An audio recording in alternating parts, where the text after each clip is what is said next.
안녕하세요. 안나의 백지편지의 안나입니다. 안녕하세요. 최영란입니다.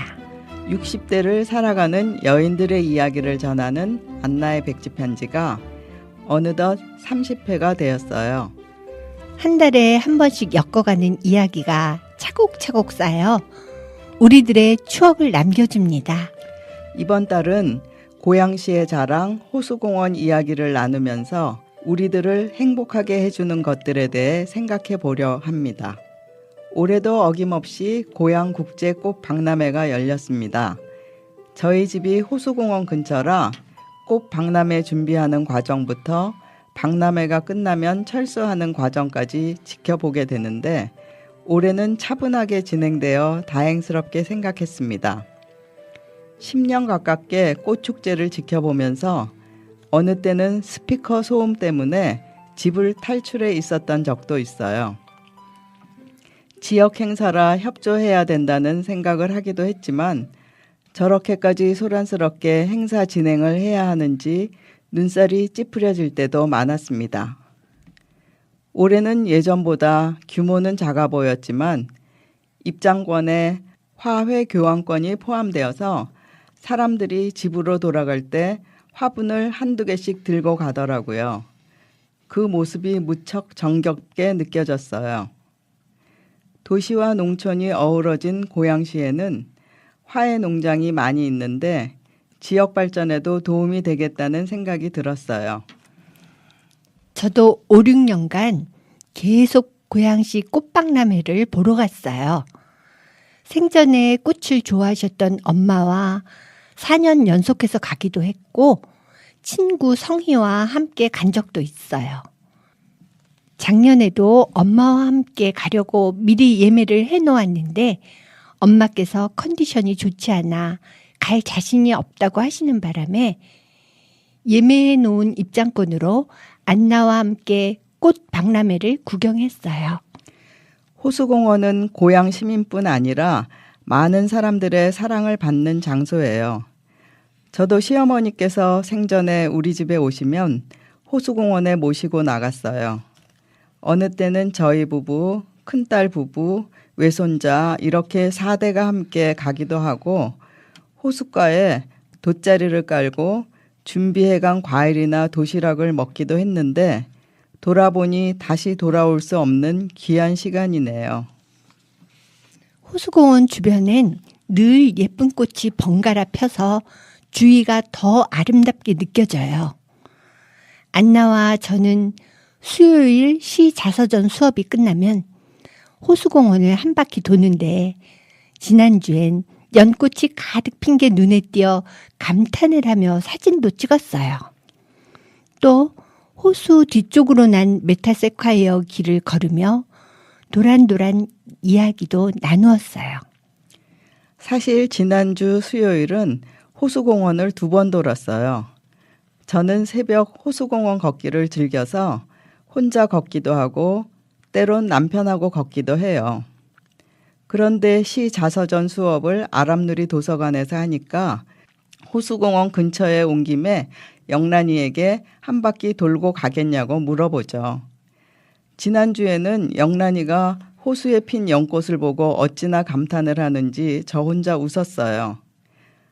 저는 하루에 2번도 가니까 한 곳에 머물면서 꽃을 자세히 바라보지 않고 빠른 걸음으로 계절의 변화만 느끼며 그냥 스치고 지나가거든요.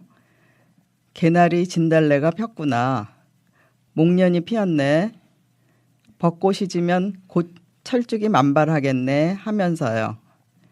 스치고 지나가든 자세히 보면서 지나가든 호수공원은 하루에 2번을 걸어도 좋다는 생각이 들어요. 고양시는 호수공원 조경에 많은 신경을 써서 무척 아름답게 꾸며놓았어요.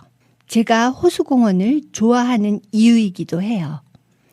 어느 날 안나가 산책 중에 호수공원을 찍은 사진을 동자 씨와 함께하는 채팅방에 올렸는데 무척 근사했어요.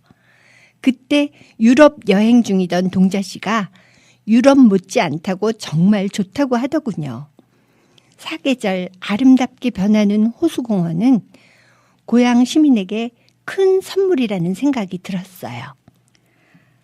저는 운동 삼아 공원을 찾으니 빠르게 한 바퀴를 도는데 어느 때는 풍경이 너무 아름다워 카메라 셔터를 안 누를 수가 없어요. 10년 전 처음 호수공원을 다닐 때보다 나무가 무성해진 걸 보면 자연의 신비를 느끼게 됩니다. 호수 근처에는 정지용 시인의 호수라는 시가 돌에 새겨져 있어요.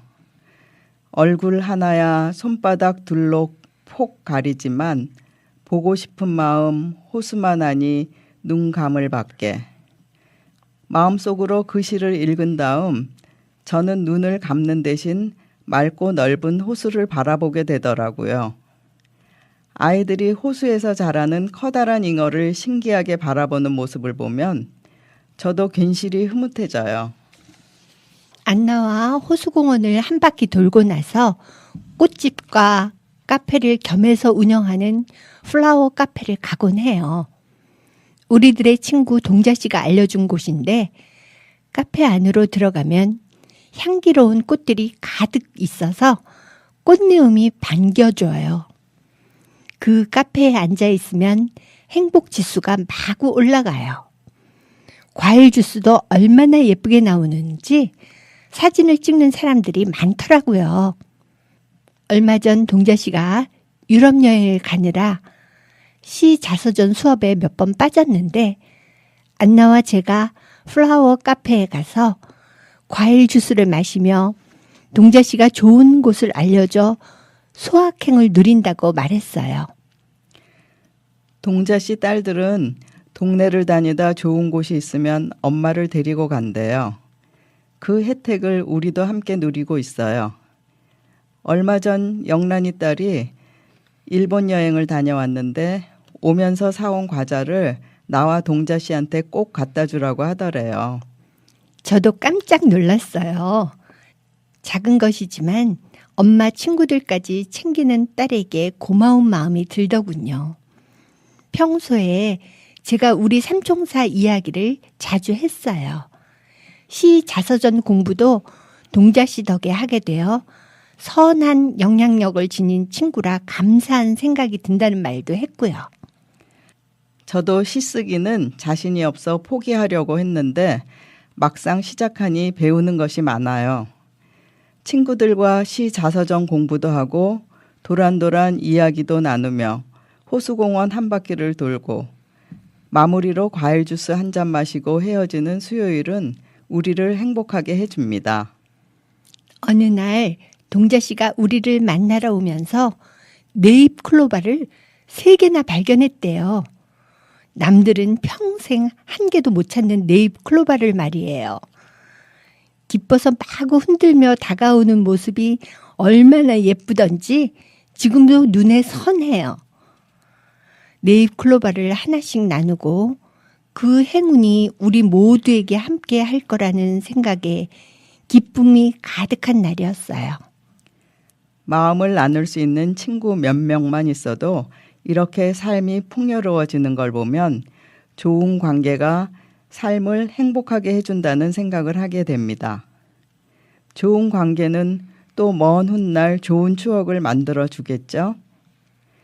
나이가 들수록 기억력이 감퇴되고 기운도 떨어져요. 세월의 흐름은 우리가 사랑했던 사람들과 어쩔 수 없는 이별을 맞이하기도 하고요. 김성태 님이 작곡한 동심초에 바람에 꽃이 지니 세월이 덧없다는 가사가 있죠. 비록 우리의 인생이 그렇게 바람에 지더라도 지금 이 순간 맘껏 행복을 누리고 싶네요. 이번 달에는 우리가 즐겨 듣는 가곡 동심초를 김경수님의 노래로 들으면서 안나의 백지 편지 30번째 이야기를 마치겠습니다.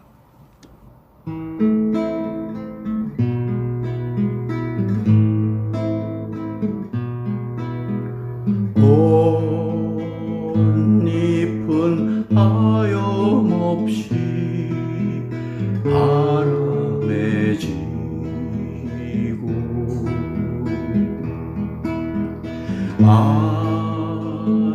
날라른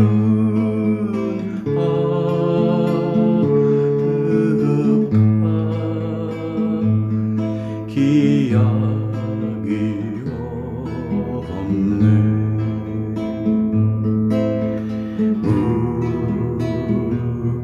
물바람과 마음은 맺지 못하고 한가득히 불림만 맺으려는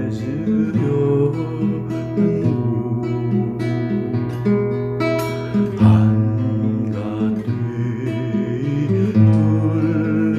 불림만 맺으려는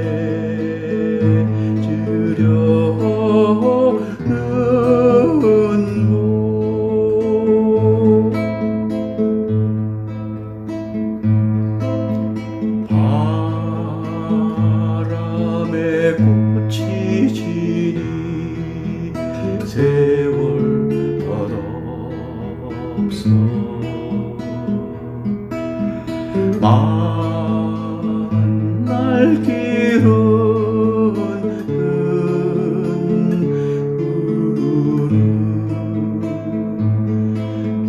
기약이 없네.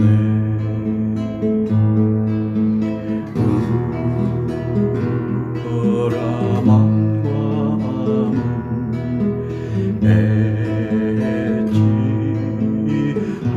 못하고 한가득히 불림만 맺으려는